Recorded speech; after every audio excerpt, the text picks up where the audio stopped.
Is there a reason why you wouldn't show up to something like this? Like to support the truckers or at least lend your voice? No, the reason I'm not there is because I have other commitments, right? I'm on this tour and people have bought tickets and there's thousands of them and that's what I'm doing. And, you know, I put out videos in support of them. I put out this video calling on these conservative premiers to drop the damn mandates. And so I mentioned earlier, it's got about 1.5 million views. It's called Seize the Day. And I do think this is what separates most of us from the position that someone like Hitler found himself in. Because I do actually believe that Hitler was not a particularly pathological individual. He had a decent First World War record. When I watch Mr. Trudeau, I see someone who never, ever says a true word. I read a good biography of Hitler, I thought, that claimed that had he quit or been killed or died in the mid-30s, that the judgment of the German people and perhaps of history overall would have been that he had been a very effective leader. The collusion of the press and the government. Like, how do you know that's not worse than the epidemic? Having to share our medical information with people all through the bureaucratic hierarchy, all the way down to servers in restaurants. Is that worse than the pandemic? All of this involves violation of our fundamental rights. I think the reason that people like Hitler are attractive from the charismatic perspective, and this also goes for gangster figures, for example, in American movies, of whom there's an absolute plethora, is that people do tend to admire those individuals who they see as courageous enough, so to speak, to act on their darker impulses. I thought you guys were on the side of the working class. It's like, what's happened? Well, not them. It's like, hey man, welcome to the working class, those truckers. Well, they're all white supremacists and racists. It's like, really, in Canada, are they now? White supremacists, really? Or Nazis in Canada? There aren't any of them. Well, I think the other reason that the radical lefties have been going after me constantly is, well, there's one reason is if you stand up against the radical left, you're in a group that also has Nazis in it. Because the Nazis also stand up against the radical left. So it's perfectly reasonable from a strategic perspective for the radical leftists to say, well, you're against us, how do we know you're not a Nazi? It's like, well, statistically, I'm probably not. You know, so there's that. But you could say at least the question is open.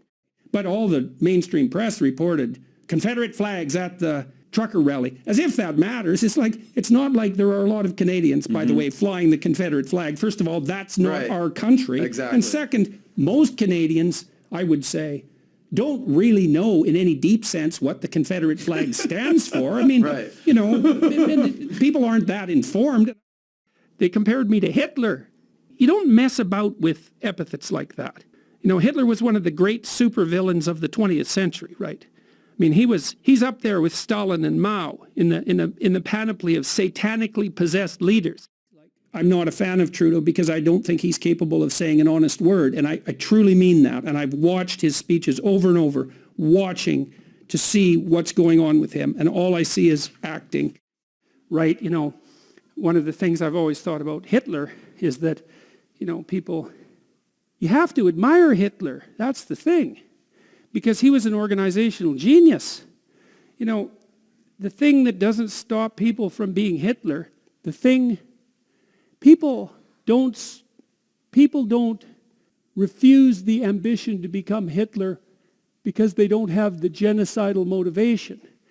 They don't follow that pathway because they don't have the organizational genius. They've got the damn motivation. And despite that, why would I be happy that the leader of my country ran away from a protest citing security concerns, which is a very bad move to begin with? It's like, well, I have to leave because you people are so dangerous. You know, and the Germans had plenty of reason to be resentful and hateful because, I mean, think about what they went through. We can't even imagine it. First of all, there was World War I, and so there was many men, like Hitler himself, who served in the trenches. And there's one story about Hitler. He won a medal for heroism in World War I. It's an instigation because he said that the reason he had to leave was because of security concerns, which means you people are dangerous and not to be trusted. And I don't think the truckers, so far, are dangerous and not to be trusted. And I've been watching them handle this. They're playing this It's been very peaceful. They've set up food camps to feed the homeless, and they're shoveling the snow in front of the war monument. Then the hyperinflation hits, and every single person in Germany who ever saved any money at all is flat, bloody broke. And then there's a communist revolution brewing in Russia, and it's like, it's hell. And the Nazis came along and said, well, not only are we going to restore order and greatness, but we're going to bloody well tell you whose fault this is. It's like, and Hitler, I've studied him a lot. Hitler was, Carl Jung called him the mouthpiece of the collective unconscious of the German people. So you imagine there's all this resentment and hatred brewing underneath the surface, and all this chaos is there, and the desire for order is like clamoring in everyone's minds. And Hitler comes along, and he's a very powerful emotional orator, and he's watching the crowd, and he listens. And when he says thing A, nothing happens. When he says thing B, everybody roars. And so they roar. And so we think, so that's a reinforcement. That's a reward. And so then he goes down that line a little bit farther, and they roar some more. And so he becomes the embodiment of the dark desire of the mob. That's partly why he had the charisma. It's right, because there's this unconscious fantasy brewing in the back of everyone's minds. Well, Hitler came to embody the desire of the German people for order and revenge. And he embodied that fully. You've got a huge number of Canadians occupying Ottawa, expressing their dismay with the suspension of our charter rights in the face of this so-called emergency. Our Prime Minister has literally abandoned the city, run away, as far as I can tell, citing security concerns because I think he believes his own propaganda about the nature of the people who are sitting in Ottawa, and then lying about it, justifying it as a consequence of being exposed to COVID, despite the fact he's double vaccinated and tested negative. You're not going to get a better opportunity. This is your moment, Conservatives in Canada. You could come out and say to the population, say to the people who are desperate to hear this, that we can have our lives return to normal. We could have our country back. You're just not going to see a more orderly gathering of people than the picture on the right. You know, at Nuremberg, which was the prime place where the Nazis staged their celebrations, was the biggest gathering field ever made in human history. People arranged themselves, hundreds of thousands of people, into perfect squares. Everything, and you remember the jackboot goose step march and Hail Hitler. It's like it's all done in absolutely perfect sequence. And Hitler was a great admirer of willpower. He was very happy that he could stand in the back of his car for 8 hours and keep his hand out like this. And he bathed 4 times a day. Man, even the NDP leader came out and said that the truckers were essentially a bunch of white supremacists. If you start to understand who you are, then you understand the Nazis. And who wants to understand the Nazis? You know, I can understand sex criminals. I can understand them. Right. I can understand Nazis. And the reason for that is because I can see that as an aspect of myself. Truly. I've been asked to say a few words to the truckers in Ottawa. All you protesters, you've accomplished an awful lot already. You're also faced with a danger at the moment now, which is that as the political process bends in the direction that you've insisted upon, so rightly in my estimation, more and more of you who are most reasonable are going to pack up and leave or decide that this is done sometime over the next week or so, or a couple of weeks. That's obviously up to you. But there'll be a remnant that's much more committed in some sense to more extreme goals, and that's going to be something very difficult to manage. I'd like to commend all of you for your diligence and work on accomplishing what you have accomplished under trying conditions, and also for keeping your heads in a way that's actually been a model for the entire world. Now, I want to talk to you a little bit about Hitler. So when I was sorting some of this stuff out, I was also reading a book by Adolf Hitler, which was called Hitler's Table Talk. It's a very interesting book. And Hitler, he was very high in openness, surprisingly enough, but also extremely high in orderliness. At least that's what you can infer from reading the historical data. So he bathed 4 times a day, for example. He was also a great admirer of willpower, which is something that's also associated with conscientiousness and orderliness. So he was very proud of his ability to stand like this for 8 hours in the back of a car, and his ability to withstand what would you call them, trying circumstances by willpower alone. One of the most famous film documentaries that was made in the Nazi era was called Triumph of the Will, right? Triumph of Willpower. It seems to me that the truckers and the protesters that accompany them, by and large, have been making the right choices. The demonstrations have remained peaceful. They're not taking the bait, and we'll see what happens this weekend because they're going to be increasingly provoked as the political situation becomes increasingly unmanageable for the people who are insisting that the mandates stay in place with no good reason, as far as I can tell. The data seem to be fairly convincing, and I think have been actually for several months, that Omicron is a rather serious flu and no more than that. So you can say, because it's comforting, that there's a qualitative difference between someone like Hitler and the person who's sitting next to you, but then you also have to think, when a whole country of people think that you're the answer to all their problems, what sort of character would it take to tell yourself that all those people are wrong?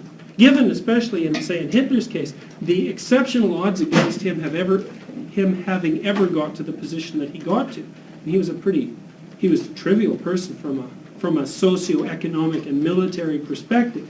He didn't come from a powerful family. He had no influential friends to speak of, and he climbed up the ranks of the hierarchy in a remarkable manner, and gained the democratic acceptance of the vast majority of the German population.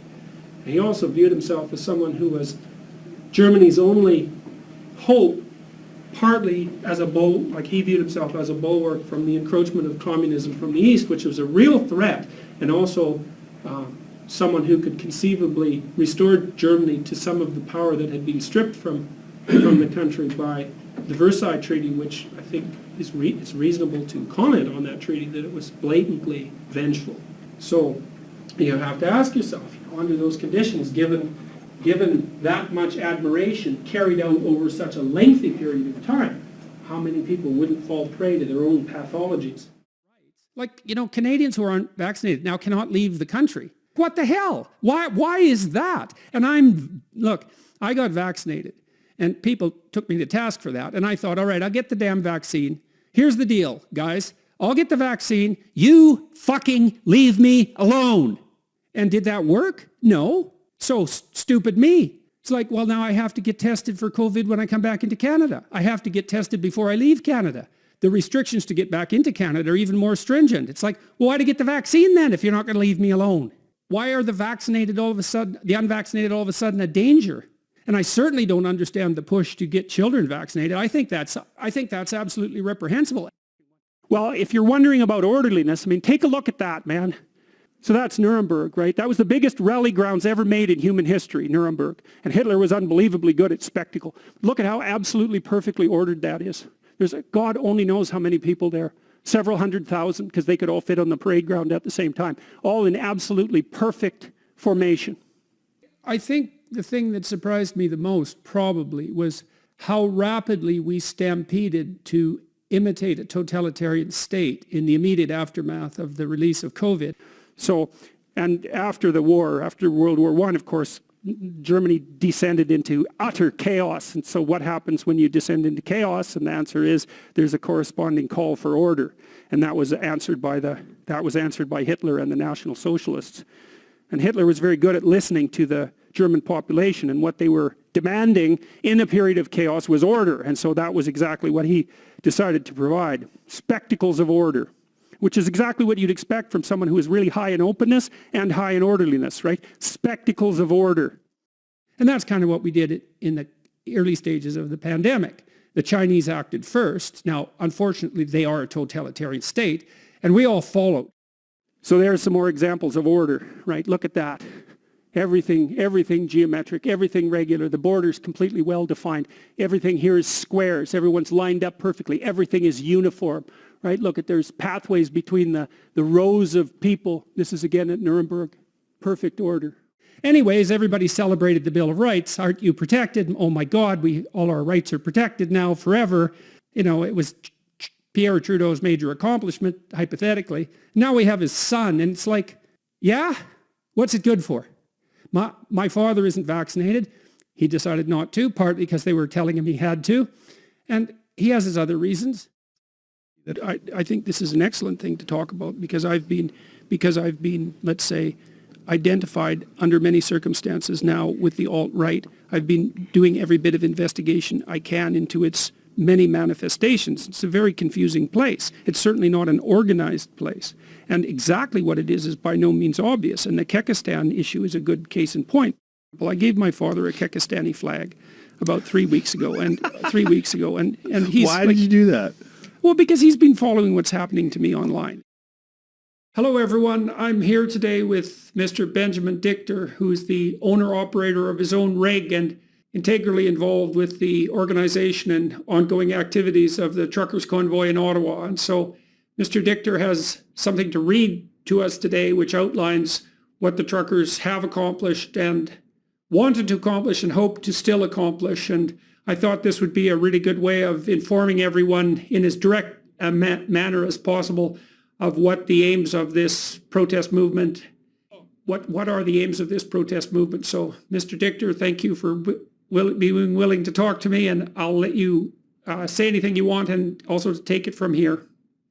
Okay, thank you, Jordan. And so we just prepared a statement that can really solidify some of the basics so nobody's confused. So I'm going to read exactly what our statement is. The Freedom Convoy is a peaceful and loving demonstration based on the principles of unity and respect for all Canadians. The supporters of our convoy have come from all walks of life and have been a source of unification for Canadians from across all provinces and cultures. We are not a group interested in identity politics or racial divisions. We are, in fact, open to all people who want to share their love and help with the revival of the Canadian identity. The concentration camps are classic examples of evil, and a typical Auschwitz example was the requirement for prisoners to carry 100-pound sacks of wet salt from one side of the compound and then back again. Now that's evil as far as I'm concerned, and you have to think about it from an aesthetic perspective, in a sense, because it's a celebration of horror. You talked about Trudeau's state of mind with regards to the truckers. Like, he's accused the Conservatives of supporting the people who wave swastikas and tried to associate the truckers with Nazis and went after a Jewish Conservative MP and hasn't apologized for that. So do you think that Trudeau believes that the truckers are actually some kind of far-right MAGA movement? The thing that's so interesting about Hitler's particular brand of fascism, it wasn't precisely it wasn't precisely a movement that was predicated on ideas. You know, it wasn't a well-developed intellectual movement. It was an embodied movement, and Hitler was extraordinarily good at using the metaphors and the images, and then his incredible capacity for propagandistic display to fire people up at a level of analysis that they weren't really even aware of. And don't do that. Set your life up so you're not inclined to do that. And think about it and be aware that you are like that, even though you don't want to think you are, right? Because no one wants to think they're a Nazi, but everybody is one. So, look, it was 95% participation in Germany. And like, the only thing that distinguishes, the average person from Hitler is that Hitler was an organizational genius. That's the distinction. It's not the bloody motivation. It's the ability.